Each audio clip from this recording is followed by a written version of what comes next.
या देवी स्वर्गभूतेषु माँ बंगलामुखी रूपेण संस्था नमस्तस्यै नमस्तस्यै नमस्तस्यै नमो नमः। महाविद्या अष्टम स्वरूप माँ बंगलामुखी देवी। दोस्तों, आज की इस वीडियो में हम जानेंगे माँ बंगलामुखी की कहानी के बारे में। गुप्त नवरात्रि के 8वें दिन किस तरीके से करें माँ बंगलामुखी की पूजा, होगा शत्रुओं का नाश। चलिए सबसे पहले जानते हैं गुप्त नवरात्रि में माँ बंगलामुखी की पूजा का महत्व क्या है। गुप्त नवरात्रि में देवी के 10 विद्याओं की पूजा की जाती है। 10 महाविद्याओं में 8वीं विद्या है माँ बंगलामुखी। गुप्त नवरात्रि के 8वें दिन माँ बंगलामुखी की पूजा करने का नियम है। माँ बंगलामुखी को पीताम्बरा और ब्रह्मशस्त्र भी कहा जाता है। माँ बंगलामुखी के मुख से पीली आभा निकलती रहती है। इसकी पूजा में पीले रंग का विशेष महत्व होता है। माँ बंगलामुखी को स्तंभन शक्ति की देवी माना जाता है। शास्त्रों में बताया गया है कि सौराष्ट्र में आए महातूफान को शांत करने के लिए भगवान विष्णु ने माँ बंगलामुखी की तपस्या की थी। भगवान विष्णु के द्वारा की गई तपस्या के फलस्वरूप माँ बंगलामुखी का पराकाष्ठा हुआ था। विशेष रूप से शत्रु और विरोधियों को परास्त करने तथा मुकदमे में जीत हासिल करने के लिए माँ बंगलामुखी की उपासना अचूक मानी जाती है। बात करते हैं माँ बंगलामुखी की पूजा में क्या क्या सावधानियां रखनी चाहिए। माँ बंगलामुखी की पूजा तांत्रिक पूजा होती है, इसलिए इसे बिना किसी गुरु के निर्देशक के इसकी पूजा नहीं करनी चाहिए। कभी भी माँ बंगलामुखी की पूजा किसी के नाश के लिए नहीं करनी चाहिए। माँ बंगलामुखी की पूजा में हमेशा पीले आसन, पीले वस्त्र, पीले फल और पीले नैवेद्य का प्रयोग करना चाहिए। माँ बंगलामुखी के मंत्र का जाप करने के लिए हमेशा हल्दी की माला का प्रयोग करना चाहिए। माँ बंगलामुखी की पूजा हमेशा संध्या काल या फिर मध्यरात्रि में करनी चाहिए। अगर आप अपने शत्रु और विरोधियों को शांत करना चाहते हैं तो माँ बंगलामुखी के जन्मोत्सव और गुप्त नवरात्रि में इसकी पूजा जरूर करें। चलिए जान लेते हैं बंगलामुखी माता की पूजा विधि क्या है। महाविद्या बंगलामुखी की साधना को करने के लिए व्यक्ति की सभी पूजन सामग्री में विशेष रूप से सिद्धि युक्त होनी चाहिए। अगर ऐसा नहीं हुआ तो आपकी साधना सफल नहीं होगी। महाविद्या बंगलामुखी की साधना में साधक के पास सिद्ध प्राण प्रतिष्ठित बंगलामुखी यंत्र, हल्दी की माला आदि ये सब चीजें अवश्य होनी चाहिए। महाविद्या बंगलामुखी की साधना आप गुप्त नवरात्रि के दिन आरंभ कर सकते हैं। माँ बंगलामुखी की साधना रात्रि में कर सकते हैं। महाविद्या बंगलामुखी की साधना करने के लिए स्नान करने के लिए और स्नान करने के पश्चात शुद्ध पीले वस्त्र जरूर धारण कीजिए। आप अपने घर में किसी एकांत या फिर पूजा कक्ष में पूर्व दिशा की तरफ मुख करके आप बैठ सकते हैं। बैठने के लिए हमेशा पीले रंग के ऊनी आसन का प्रयोग करें। आप अपने सामने एक लकड़ी की चौकी रखें और उस पर गंगा जल छिड़ककर उसे शुद्ध कर लें। आप चौकी पर पीले रंग का कपड़ा बिछाकर उस पर एक प्लेट रखें या फिर थाली। आप थाली में हल्दी से षटकोण का निर्माण करें।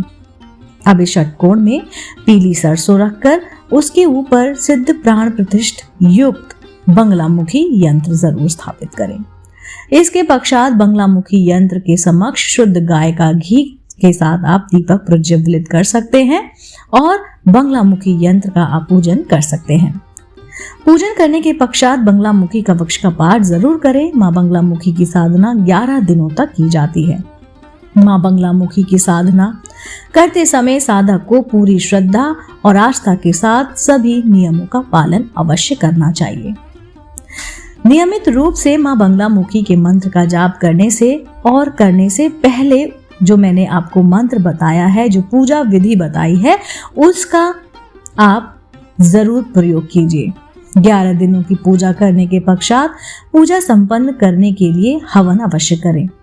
माँ बंगलामुखी के हवन में पीली सरसों, हल्दी, पीले पुष्प, शुद्ध गाय का घी मिलाकर हवन कुंड में आहुति दें।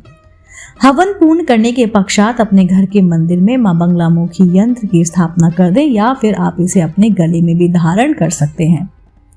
पूजा और हवन में बची हुई पूजा की सामग्री को किसी भी बहती हुई नदी में प्रवाहित कर दें या फिर किसी पीपल के पेड़ के नीचे गड्ढा करके खोद कर उसमें दबा दें।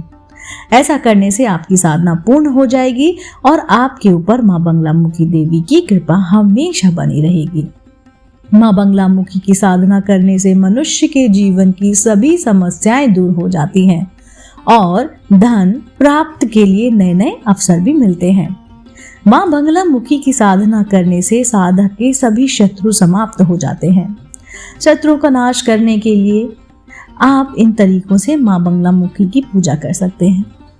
शत्रुओं का नाश करने के लिए एक लकड़ी की चौकी पर पीले रंग का वस्त्र बिछाएं। अब चौकी पर मां बगलामुखी के चित्र या फिर प्रतिमा का स्थापना करें। अब मां बगलामुखी की तस्वीर के सामने अखंड दीपक प्रज्वलित करें। अब मां को पीले रंग के फूल और पीला नैवेद्य चढ़ाएं।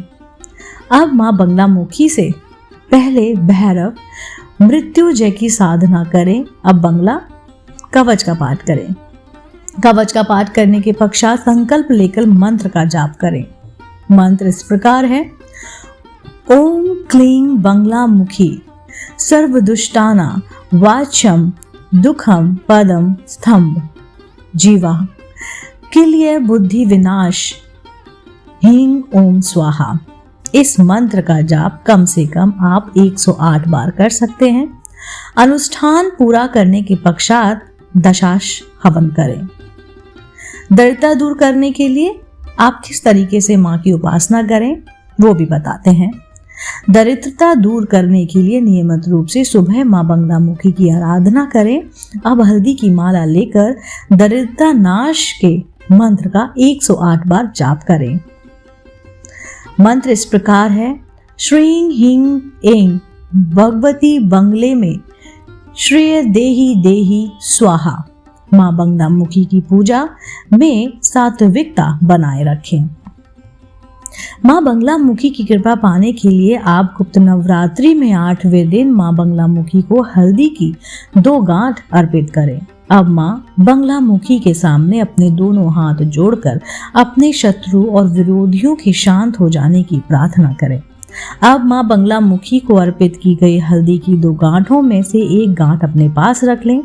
बची हुई गांठ को बहती हुई नदी में आप प्रवाहित कर दें। इस प्रकार से मां बगलामुखी की पूजा करने से आप हर तरह के शत्रु से आपको सुरक्षा मिलेगी और आपके रुके हुए कार्य संपन्न होंगे। जय मां बगलामुखी। दोस्तों, उम्मीद करती हूँ आपको आज का ये वीडियो बेहद पसंद आया होगा और इसी के साथ उम्मीद करती हूँ कि मां बगलामुखी की कृपा आप पर, आपके पूरे परिवार पर सर्वदा बनी रहेगी। इसी के साथ मुझे इजाजत दीजिए। मैं फिर से उपस्थित होती हूँ इसी चैनल पर नई रोचक जानकारी और कहानी के साथ। आप देख रहे थे आपका अपना पसंदीदा YouTube चैनल अध्यात्म में कहानियाँ।